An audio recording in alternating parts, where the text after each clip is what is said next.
La Primera Guerra Mundial.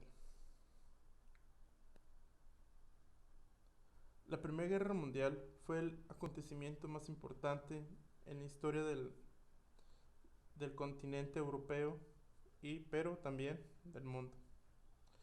Bueno, como ustedes recordarán, fue un suceso que ocurrió de 1914 a 1918, en el que las potencias beligerantes declararon un armisticio, es decir, un cese al fuego.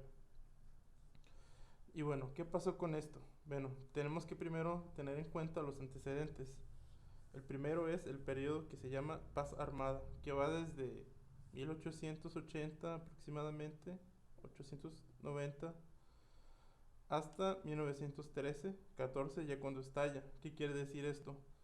Que mientras no hay un conflicto como tal, no hay batallas, no hay guerras, pero las potencias en su afán de tener el control o el dominio se empiezan a armar bélicamente.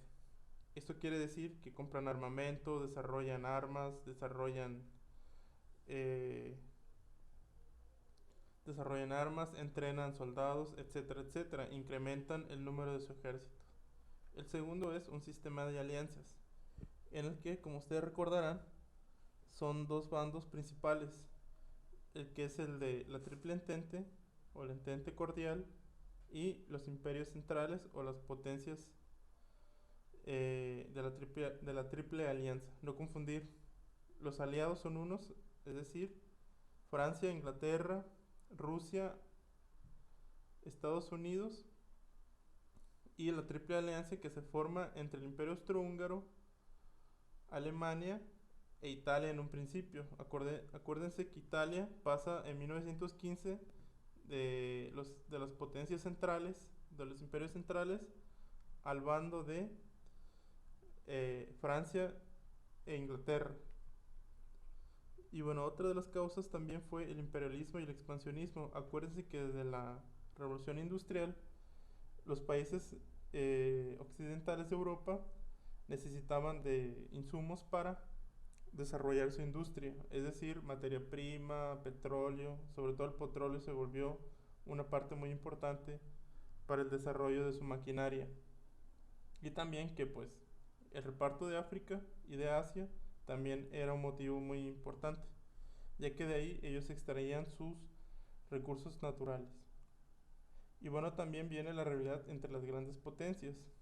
Esas son, ahorita vamos a ver tres, pero a grandes rasgos lo que se quería poner con esta guerra era decir quién era el más fuerte de entre estos grandes bandos.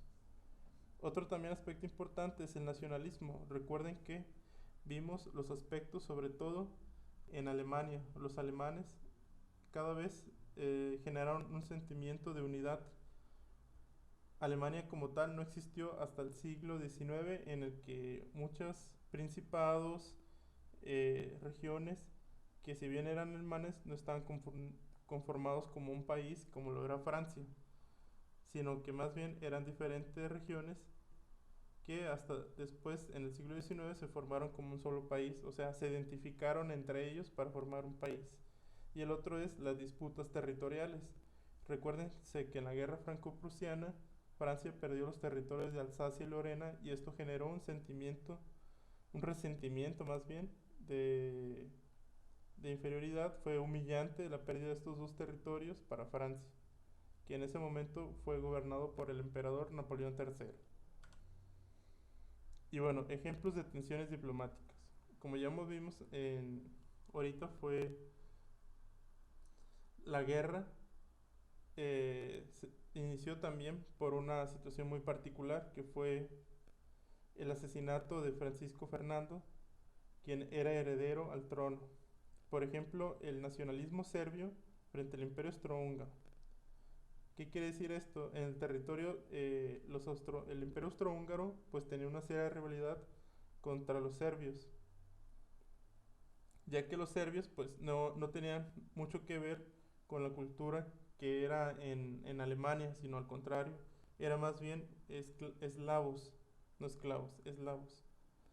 Y los serbios, ¿qué fue lo que hicieron? Bueno, hubo una sociedad secreta, unos ultranacionalistas que querían la independencia de Serbia y querían tomar distancia políticamente del Imperio Austrohúngaro. Asesinaron este grupo al Francisco Fernando, que era el heredero al trono del Imperio Austrohúngaro, y fue un casus belli. ¿Qué quiere decir esto? Fue un llamado a... fue la causa de guerra lo que detonó la Primera Guerra Mundial. Bueno, aquí vemos una caricatura que dice Serbia debe morir, es decir, el país, o los serbios deben morir. ¿Por la mano de quién? Del Imperio Austrohúngaro. Bueno, otra tensión diplomática fue el resentimiento francés por la pérdida de Alsacia y Lorena en la guerra franco-prusiana, que fue en 1870-1871 aproximadamente. Y bueno, vemos aquí en la caricatura que Francia está liberando a Alsacia y Lorena, representado por dos niñas, dos muchachas, y la victoria representada por Francia. Y bueno, aquí vemos las rivalidades para comprender la Gran Guerra. La primera fue, como ya lo mencionamos antes, la rivalidad entre Francia y Alemania desde la humillación de Francia en la guerra franco-prusiana. Es decir, Francia tenía este resentimiento contra Alemania por la pérdida de los territorios de Alsacia y Lorena. Otro fue la rivalidad entre Inglaterra y Alemania por el control marítimo y de territorios de África y Asia.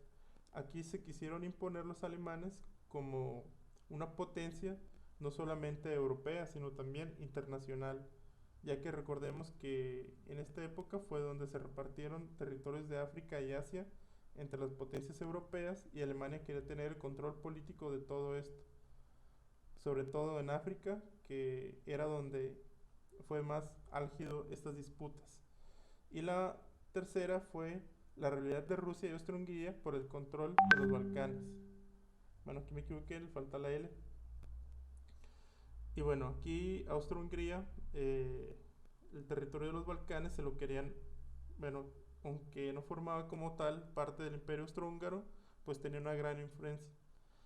Y, y los serbios, que son de cultura eslava, es decir, que son de una cultura similar a los rusos, bueno, Rusia intercedía eh, por los serbios para que Austria-Hungría no los dominara totalmente. La Gran Guerra se convirtió en campos de masacre donde miles morían todos los días en el campo de batalla. Bueno, recordemos que pues guerra de trincheras, uso de gases letales, ametralladoras, carros acorazados, lo que hoy son tanques, aviones que permitían desde una posición segura bombardear trincheras, y los submarinos que fueron empleados para para destruir, perdón, acorazados que eran muy caros, y barcos también mercantiles. ¿Cuáles fueron las consecuencias de esta guerra? Bueno, el coste humano pues es incalculable, es inmenso, que va en estimaciones de 10 a 30 millones entre muertos civiles y militares. Y bueno, otra consecuencia fue el Tratado de Versalles, que fue humillante para el pueblo alemán. Es decir, la guerra no terminó en que los franceses o ingleses llegaran a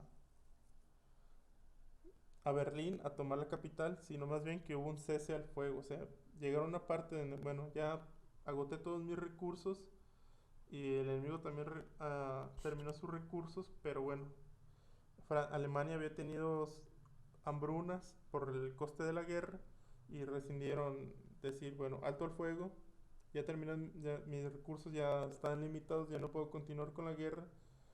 ¿Y qué fue lo que pasó? Pues este Tratado de Versalles, los vencedores, Alemania y Francia, sobre todo Francia, impusieron cantidades exorbitantes de pago. De hecho, hasta el 2010 se siguió pagando estos gastos de guerra. Y finalmente, Alemania cedió los territorios de Alsacia y Lorena, y también perdió sus territorios de África. Bueno, eso es todo. Espero que les haya gustado. Nos vemos muy pronto. Que estén bien. Adiós.